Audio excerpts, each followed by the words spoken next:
नमस्कार, स्वागत है आपका अपना चैनल जीएस ग्रामर क्लास पर। आज हम लोग शुरुआत करने जा रहे हैं ऑप्टेटिव सेंटेंस का नरेशन। ऑप्टेटिव सेंटेंस का मतलब होता है वह सेंटेंस जिसमें कि माता पिता चाहे कोई भी बड़े बुजुर्ग जो हम लोग को आशीर्वाद देता है, कामना करता है, चाहे प्रार्थना करता है, चाहे विश करता है। इस प्रकार का जो सेंटेंस होता है वो हम लोग का ऑप्टेटिव होता है। चलिए हम लोग उदाहरण के साथ और रूल के साथ ब्लैक बोर्ड पर देखते हैं। Optative sentence, if reported speech is operative sentence, then according to the same speech, हमने बहुत शॉर्ट में रूल को लिखा है। in a reporting speech, pray, wish, beg, congratulation, thank, desire, long for, etc. is placed, और to remove comma preposition to is placed। देखिए preposition to कहीं लगेगा, कहीं नहीं भी लगेगा। माने रिपोर्टेड स्पीच के भाव के अनुसार, उसके अभिवादन के अनुसार हम लोग कमा के स्थान पर कभी टू लगाएंगे और कहीं दैट भी लगेगा, कहीं नहीं भी लगेगा। चलिए देखिए क्या क्या होता है।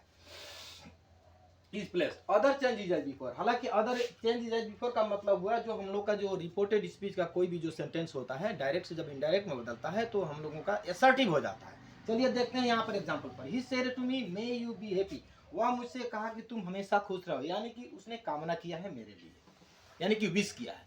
तो हम लोग यहाँ पर लगा सकते हैं ही विश्ड, और यहाँ जो मी है, मी लगाने का विशेष तौर से जरूरत नहीं है, ही विश्ड। और कमा के जगह पर यहाँ पर देखिए दैट होगा। हाँ, टाइम के अनुसार हम लोग का दैट भी होगा और टू भी होगा। देखिए किस तरीके से लगेगा, आप लोगों को जरूर समझ में आएगा। कमा के स्थान पर दैट यहाँ पर इसलिए लगा क्योंकि यहाँ पर हम लोगों का सब्जेक्ट है। ऑपोटेटिव सेंटेंस में मोटा कहीं कहीं कभी कभार सब्जेक्ट भी होता है और कभी कभार नहीं भी होता है। देखिए होता है किस तरीके से, जो जैसे कि कुछ मूल तत्व है जो रहता है, मूल तत्व को हटा करके हम लोग अभिष्ट जो चीज होता है, यानी कि जो प्रकट नहीं होता उसको प्रकट करना पड़ता है। तो यहाँ पर देखिए he said to me may you be happy, वह मुझसे कहा कि तुम हमेशा खुश रहो, यानी कि एक कामना किया है ना, मे यू बी हैप्पी, ये कामना किया, जिसके चलते सेट के स्थान पर हम लोग लगाएंगे विश्ड। अब ये कहिए कि सर यहाँ पर लिखा हुआ है विश, नहीं भाई, ये चीज पर देखिएगा ध्यान। ये जो रिपोर्टिंग स्पीच का जो वर्ब है हम लोग का पास्ट टेंस है, तो विश कभी हम लोग का पास्ट टेंस करना पड़ेगा। कमा के जगह पर दैट इसलिए होगा क्योंकि हम लोग का रिपोर्टेड स्पीच में हम लोग का सब्जेक्ट ऑलरेडी गिवन है। तो यहाँ पर देखिए कोई भी सेंटेंस हम लोग का एसआरटी में जब बदलता है तो ये मे यू है, तो ये क्या हो जाएगा हम लोग का यू मे, यानी कि एसआरटी, यानी कि इधर आ जाएगा, इधर आ जाएगा। ये कौन सा पर्सन है? Second person. Second person change according to object, देखें यहाँ पर मी लगा हुआ है। हाँ, तो यहाँ पर क्या बन जाएगा, यू मी से बदल करके बन गया आई, आई, और मे का क्या बन जाएगा, माइट। हम लोग पहले का रूल में लिखे हुए हैं नरेशन का एसर्टिव सेंटेंस पार्ट 2 को जाकर के आप लोग फॉलो करिएगा लिंक पर, वो ऑलरेडी मे का माइट, कैन का कुड, सेल का शुड, ये सब लिखा हुआ। हाँ, आई माइट बी हैप्पी, और कुछ करना नहीं है, बस लिख देना है माइट बी हैप्पी। अब चलिए दूसरा एग्जांपल लेते हैं। ही सेड टू मी, नहीं तो यहाँ पर खाली सेड पर भी ये ब्रैकेट में भी हम रख दिए हैं, कभी कभी सेड टू मी नहीं होता है। और रिपोर्टेड स्पीच के भाव के अनुसार ऑटोमेटिक लगता है, महसूस होगा कि आप लोग यहाँ पर मी छुपा हुआ है। He said to me may you have a son, यहाँ पर देखिए he said may you have a son, उसने मुझसे कहा तुम्हें भगवान एक पुत्र दे, यानी कि ये भी कामना किया है। कामना किया तो हम लोग यहाँ पर क्या करेंगे, he wished, मी लगाने की जरूरत नहीं, कामना की जगह पर क्या लगाएंगे हम लोग, दैट। और यहाँ पर देखिए second person change according to object, यानी कि मी है, यू बदल करके क्या बन जाएगा, आई, मे का क्या हो जाएगा, माई।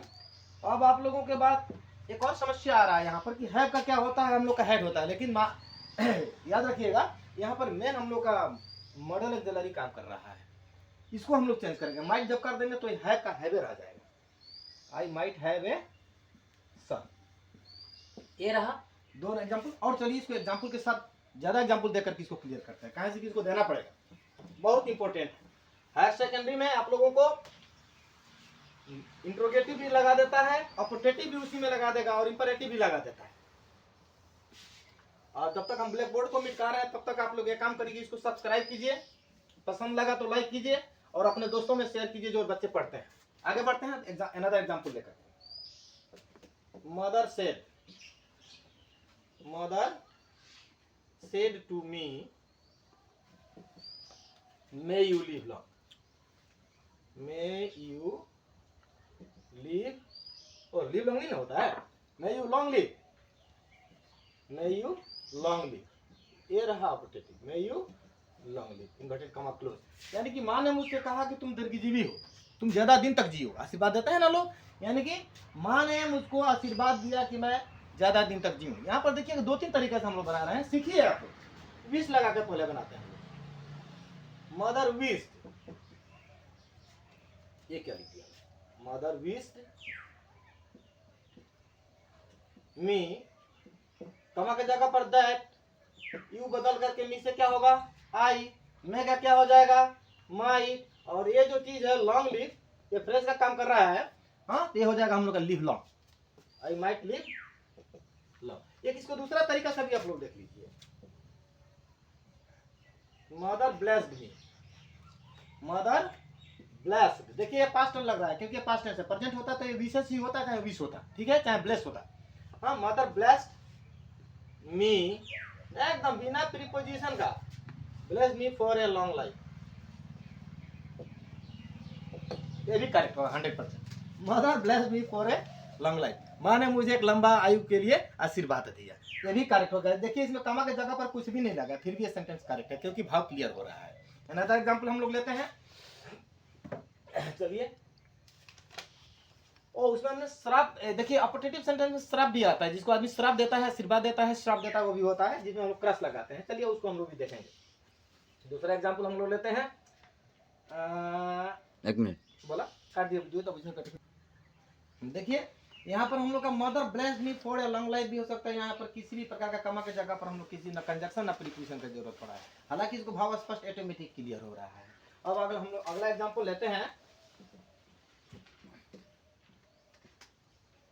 he said to me congratulations, congratulations। यहाँ पर देखिए वह मुझसे कहा बधाई हो, बधाई हो, यानी कि क्या चीज का बधाई हो, यानी कि वो मुझको बधाई दे रहा है किसी अच्छे काम के लिए।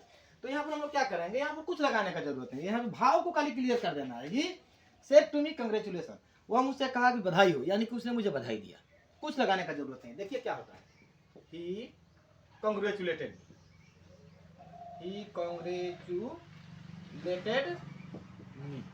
कॉन्ग्रेचुलेशन और थैंक यू के साथ ही मोटा मोटी हम लोग डायरेक्ट लगा सकते हैं। ही कॉन्ग्रेचुलेटेड मी का मतलब साफ एहसास हो रहा है क्या, उसने मुझे बधाई दिया, यानी कि उसने मुझसे कहा कि आपको बधाई हो, यानी कि उसने मुझे बधाई दिया। तो क्या कर देंगे सीधा, ही कॉन्ग्रेचुलेटेड मी। आवश्यकता था ज्यादा लिखने की जरूरत नहीं।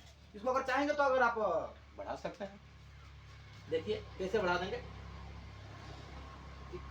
सॉरी भाई थोड़ा इसको थोड़ा वीडियो का काटो था, वहाँ पे बिगड़ रहा है, थोड़ा बिगड़ेगा, रुको। चलिए इसको दूसरा भी एक तरीका ले लेते हैं, सही होगा। He wished congratulation, he wished congratulation to me, ये भी करेक्ट होगा। He wished congratulation to me. दूसरा एग्जांपल लेते हैं, ही सेड, कोई भी नाम लीजिए, he said thank you, thank you, यानी कि उसने कहा धन्यवाद, यानी कि धन्यवाद किसको दिया, जो उनके सामने वाला होगा। सामने वाला कौन होता है, सेकंड पर्सन होता है, यानी कि he said, sorry he said thank you, यानी कि थैंक यू किसको बोला, सामने वाले को बोला। तो यहाँ पर कौन सा पर्सन होना चाहिए, यहाँ पर आई का पोसेसिव प्रोनाउन होगा, यानी कि ही सेड टू मी है, लुकाया हुआ है, he said to me thank you. इसको भी हम लोग इस तरीके से डायरेक्ट लिख सकते हैं, ही थैंक्ड मी। अथवा इसको हम लोग दूसरे तरीके से भी लगा सकते हैं, he wished thank to me, ये भी करेक्ट होगा। इस तरीके से हम लोग इंपरेटिव सेंटेंस के वाक्यों को बनाते हैं। चलिए और एक एग्जांपल लेते हैं यहाँ पर, he said help with you, यहाँ पर देखिए उसने मुझसे कहा हेल्प विथ यू, भैया तुम नरक में जाओ, यानी कि उसने क्या किया, क्या किया उसने मुझे श्राप दिया। इसको हम लोग डायरेक्ट लिख सकते हैं, ही क्रॉस्ड मी, उसने मुझे श्राप दिया। श्राप आदमी तो अच्छा सेंस में देता नहीं है, श्राप तो गलत सेंस में ही देगा। चलिए ये रहा हम लोगों का, और एक एग्जांपल लेते हैं ऑपरेटिव का,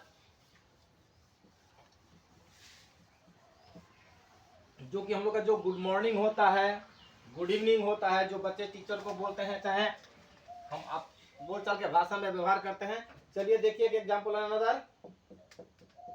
ही said to me good morning sir, good morning sir.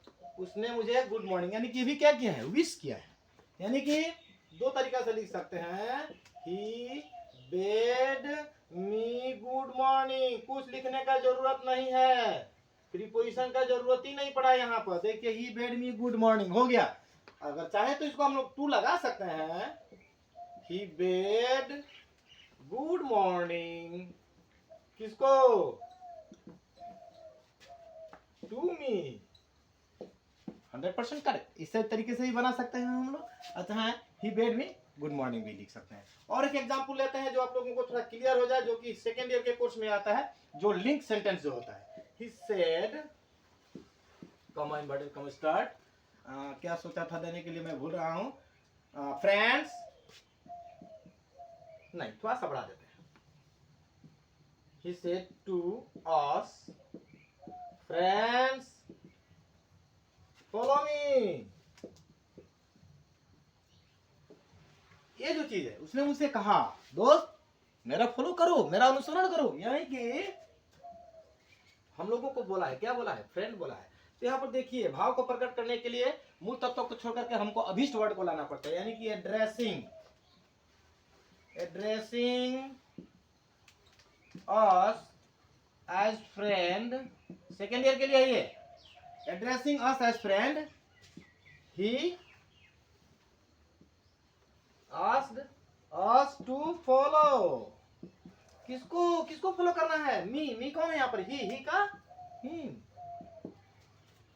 Addressing us as friend, हम लोगों को दोस्त के रूप में कहते हुए उसने कहा कि उसका अनुसरण किया जाए। हाँ, asked टू फॉलो हिम। अगर दूसरा भी तरीका बनेगा क्या, he said to friends follow me, तो उसको हम लोग को फ्रेंड को हटाना पड़ेगा। he asked his friends to follow him, ये भी बनेगा। अगर चाहे तो बहुत तरीका है, खाली स्पष्ट करना है हम लोगों को रिपोर्टिंग स्पीच के भाव को।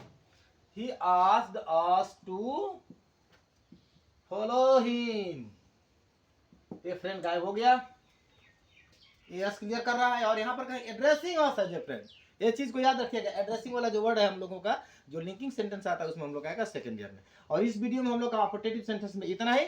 और अंतिम वीडियो होगा हम लोग का नरेशन का, जो होगा एक्सक्लेमेटरी सेंटेंस।